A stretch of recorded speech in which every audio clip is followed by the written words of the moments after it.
been a very generous country of opening immigrants, or opening, their doors to foreigners. And I would say those of us, or those of you that are here, you should always be thankful that Canada is a very hospitable country. I hope that they continue on to be that way. But God's blessing will be upon this land because of that. We hear very strongly such words as the stranger, as we would say immigrants, but in their terminology then they call them guests. Guests, foreigner, alien, sojourner, stranger. Today, as I mentioned, we would call them immigrants from another country.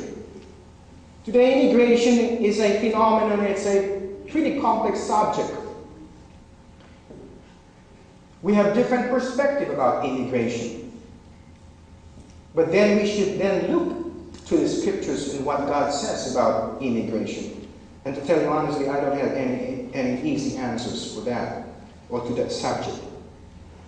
In their time, the stranger then had limitations or little rights. But it says we need to take care of those strangers that come to our doors. And then the scriptures continues on with the widow and the orphans. It says they should never be afflicted. We should not deal with them harshly. We should not depress them. It says actually in the Hebrew, in the Greek, to depress, or abase, or afflict, or chasten, or deal hardly, or exercise force, or hurt, or ravish, even to weaken them.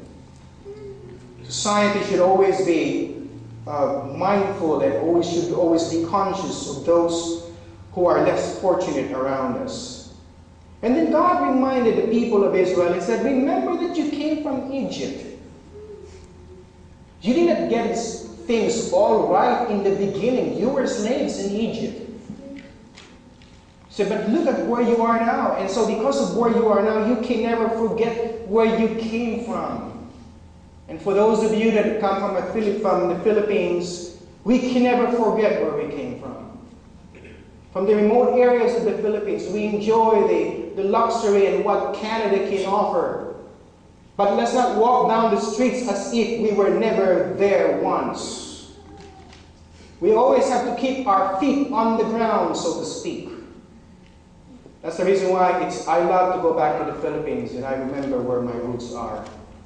And I remember one time I took my eldest daughter, this was 15 years ago, to my hometown.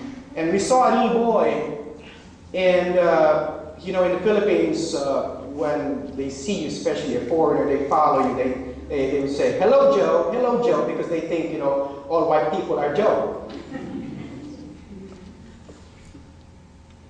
But we were not white, and so, but yet this young boy was following us, and I kind of figured out because he saw my daughter eating some chocolates.